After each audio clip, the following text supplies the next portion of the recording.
अस्सलाम वालेकुम। हम सिंटेक्स बुक बोर्ड की मैथ्स की बुक 7 की एक्सरसाइज 11.5 देख रहे हैं, जो कि कंस्ट्रक्शन ऑफ पैरेललोग्राम के बारे में है। पैरेललोग्राम क्या होती है, नाम ही इतना प्यारा है उसका, पैरेललोग्राम। तो पैरेललोग्राम क्या होती है? एक ऐसा शेप होता है जिसकी अपोजिट साइड्स पैरेलल होती हैं और बराबर होती हैं, और उसके जो अपोजिट एंगल्स होते हैं वो भी बराबर होते हैं, लेकिन 90 डिग्री नहीं होते मोस्टली। ये साइड इस साइड के बराबर होगी, ये साइड इस साइड के बराबर होगी, ये एंगल इस एंगल के बराबर होगा, ये एंगल इस एंगल के बराबर होगा। पैरेललोग्राम बनाने के दो तरीके तो आसानी से हमें पता ही हैं। वो क्या क्या हैं? एक तो ये कि हमें इस साइड का ये साइड पता चल जाए, ये साइड पता चल जाए, और हमें ये एंगल पता चल जाए।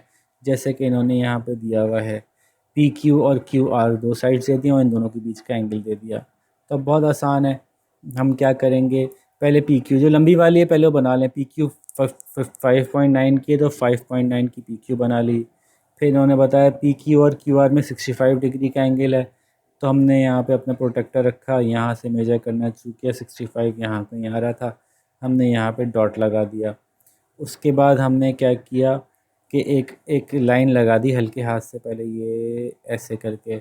उसके बाद हमने देखा कि ये 4.1 सेंटीमीटर का क्यू आर की लाइन है, तो क्यू पे रख के कंपास 4.1 सेंटीमीटर का खोल के हमने ये आर्क लगा दी, ये 4.1 आ गया। तो इस लाइन को हमने डार्क कर दिया कि ये हमारी दूसरी लाइन आ गई। ठीक है जी। यही तरह से हमने, अब ये काम करने के कई तरीके हैं, इसी तरह से हमने ये भी कर सकते हैं कि यहाँ पे हम अपना प्रोटेक्टर रखें और कितना डिग्री था 65, ये बेस लाइन हम थोड़ी सी डॉटेड एक्सटेंड करके 65 यहाँ से मेजर कर लें। तो 65 ये आ रहा होगा, यहाँ पे डॉट लगाइए, कंपास हटाइए, एक लाइट लाइन से यहाँ पे मिलाइए, और उसके बाद आप जो है वो 4.1 जो आपने कंपास से मेजर किया था यहाँ पे रख के 4.1 को कट लगा दीजिए। ये दोनों 4.1 आ गए। जब इन दोनों को मिलाएंगे खुद ब खुद ये हमारी इस लाइन के बराबर ये वाली लाइन हो जाएगी। ये वाला एंगल इसके बराबर हो गया, यानी इसके बराबर हो गया, ये वाला एंगल इसके बराबर हो गया।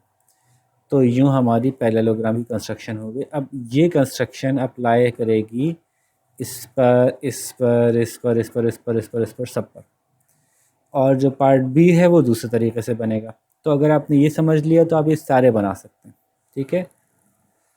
और पार्ट बी में पूछ रहे हैं जी पैरेललोग्राम बनानी है जिसमें हमें डायगोनल पता है। डायगोनल क्या होता है? डायगोनल होता है किसी भी चार साइडेड शेप के दो कॉर्नर्स को मिलाता है, जो दो अपोजिट कॉर्नर्स को मिलाता है। ये एक डायगोनल है, ये दूसरा डायगोनल है। तो construct the following paragraph in which the measurement of two adjacent sides and the length of its of one diagonal are given as under। अब क्या होता है कि जब डायगोनल मिल जाता है ना, तो फिर ये एक्चुअली वो पैरेललोग्राम नहीं रहती, ये एक ट्रायंगल हो जाता है। वो कैसे? ये देखिए कि ये एक पैरेललोग्राम है हमारे पास और इसका डायगोनल हमें मिल गया। तो अगर हमें डायगोनल की लंबाई पता है और एक साइड की लंबाई पता है और एक साइड की लंबाई पता है, तो गौर से देखिए, दरअसल ये एक ट्रायंगल है। ये एक ट्रायंगल है जिसकी तीन साइड्स हमें पता है। तो जो तीन साइड वाले ट्रायंगल में पता होता है वो तो बहुत ही आसान है बनाना, पिछले वाले से ज़्यादा आसान है काम, ये तो बहुत ही ईजी है। तो इन्होंने कहा parallelogram A B C D, जिसमें ए बी सी डी मैं बताता हूँ आपको कैसे लिखते हैं। कि लेट्स सपोज ये है ना, तो A B C D D, तो वो जो कि एक के बाद एक आ रही हैं। बी सी ये एक साइड है, सी डी ये एक साइड है, बी डी के बीच में गैप है, इसका मतलब है डायगोनल है। तो सबसे पहले इसमें ना डायगोनल बनता है। 7.3 का डायगोनल बना लें। आपको पता है कि पैरेललोग्राम का शेप ऐसा होता है, तो डायगोनल थोड़ा क्रॉस में बनाइएगा। 7.3 मेजर करता हुआ सेंटीमीटर। उसके बाद इन्होंने कहा कि एक साइड 4 सेंटीमीटर की, एक साइड 6 सेंटीमीटर की है। भाई 4 सेंटीमीटर कंपास खोलो, एक निशान यहाँ लगाओ, एक निशान यहाँ लगाओ, यहाँ रख के कौन सी साइड है जी ये? इसको मैंने लेट्स सपोज डायगोनल को बी डी कहा था। ठीक है, बी डी।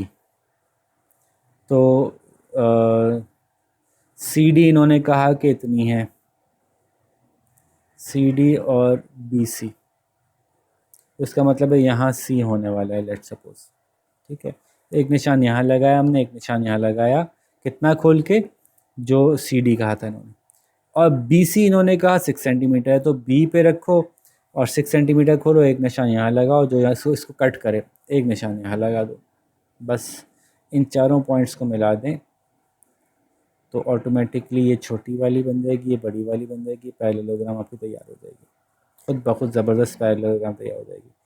तो यूँ आपने पहले इसका डायगोनल बनाना है, दोबारा से सोचें, पहले इसका डायगोनल बनाना है, डायगोनल बना के उसका नाम रखना है। डायगोनल का BD था तो BD नाम रखना है। अब अगर CD दिया हुआ है तो D पे रखकर हमने इमेजिन कर लिया कि C इधर है, A इधर है, इमेजिन कर लिया।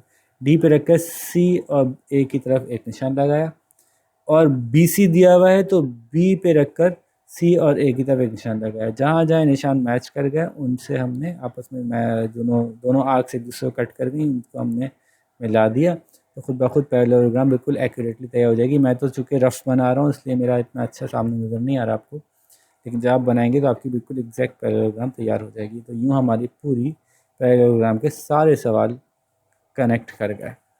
तो आपको मैं 2 सवाल करवाया, उन 2 सवालों से हर सवाल की ऑटोमेटिकली आंसर इसमें मौजूद है। तो शाबाश, इसकी कंस्ट्रक्शन जल्दी जल्दी कंप्लीट कीजिए। जब तक मैं नेक्स्ट वीडियो बनाता हूँ, आप अपना बहुत सारा ख्याल रखिएगा। अल्लाह हाफ़िज़।